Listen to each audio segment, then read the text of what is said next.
Hello बच्चों, let's read the question. The question says for a radioactive sample, determine the ratio of the number of atoms decays during the first half of its half-life to the number of atoms decays during the second half of its half cycle. So key concept लिखेंगे. Key concept है radio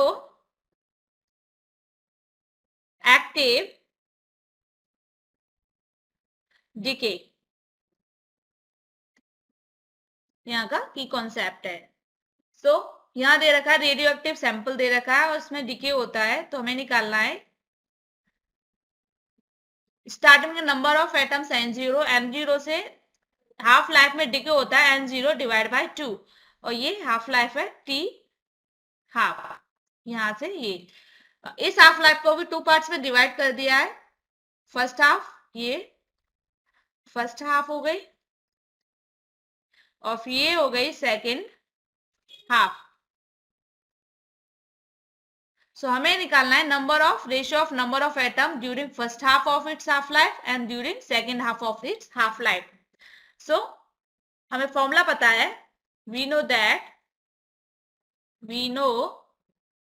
that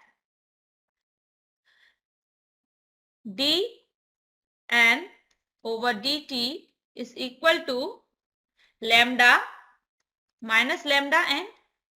से इस तरह से लिख लेंगे dn over n is equal to minus lambda dt. इसको integrate करेंगे, इंटीग्रेशन की लिमिट लिखेंगे n नॉट, यहाँ पे n नॉट टू n और ये हो जाएगी 0 to t. ले लेते हैं यहाँ से यहाँ तक का टाइम फर्स्ट टाइप में 0 to t है.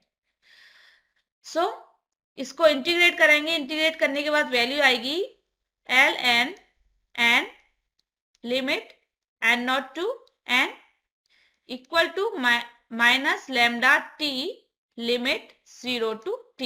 से सॉल्व करेंगे, वैल्यू आएगी लिमिट लगाने के बाद ln n not divide by n is equal to lambda t.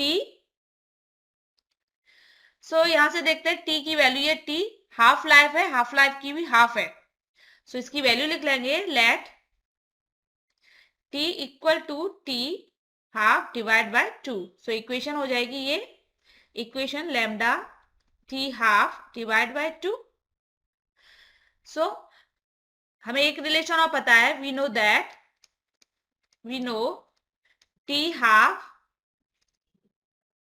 Equal to ln 2 divide by lambda. इस इक्वेशन में, इस इक्वेशन को ऊपर वाली इक्वेशन में पुट करेंगे तो वैल्यू आएगी ln n not divide by n is equal to lambda ln 2 divide by 2 multiply lambda.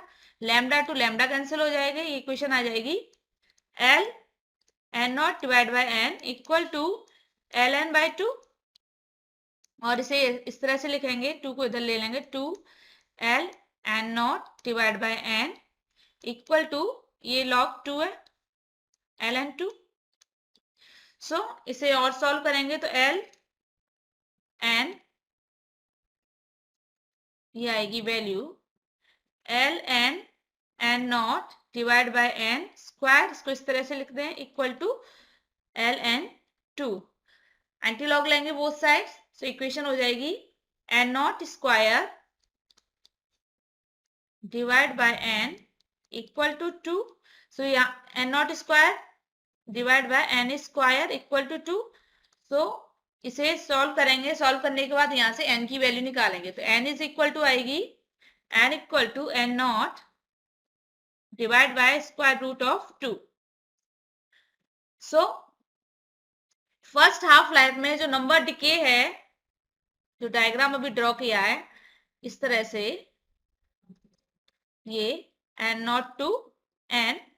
So first half life में नंबर ऑफ डिके है n not to n not by root 2 तक decay हो रहा है. सो यहाँ पे decays होगा n not to n not minus n not by root 2 decay, क्योंकि यहाँ पे नंबर ऑफ एटम्स रह जाते हैं n not by root 2 n not by root 2.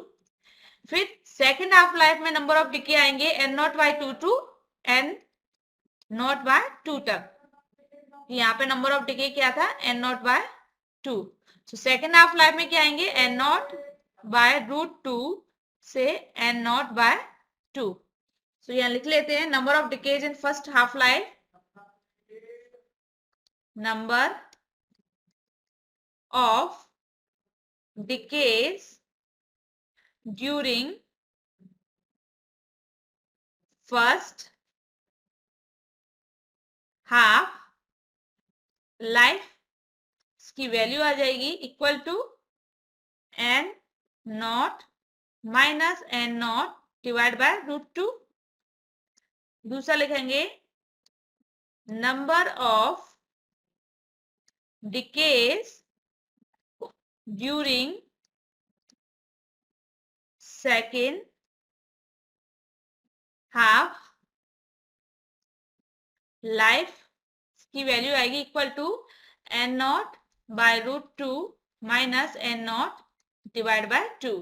So अब हमें रेशो निकालना है। सो रेशो होगा number of decays during first half life, इसकी वैल्यू है n not minus n not by √2 by n not by √2 minus n not by 2। Solve करेंगे, solve करने पे वैल्यू आएगी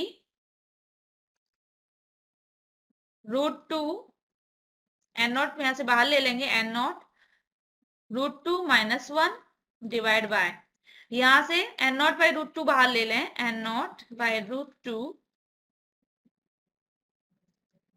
ये आ जाएगी वैल्यू √2 माइनस 1, जो √2 से √2 पहले कैंसिल हो गए थे, तो एक स्टेप मैंने मिस कर दिया, equal to n not to n not cancel करेंगे, √2 माइनस 1 टू √2 माइनस 1 कैंसिल हो जाएगा और ये √2 ऊपर आ जाएगा। सॉल्व करके इक्वल टू √2 आएगा, तो रेशो आएगा, रेशो इक्वल टू √2, रेशो 1 और लिख लेंगे 1.41।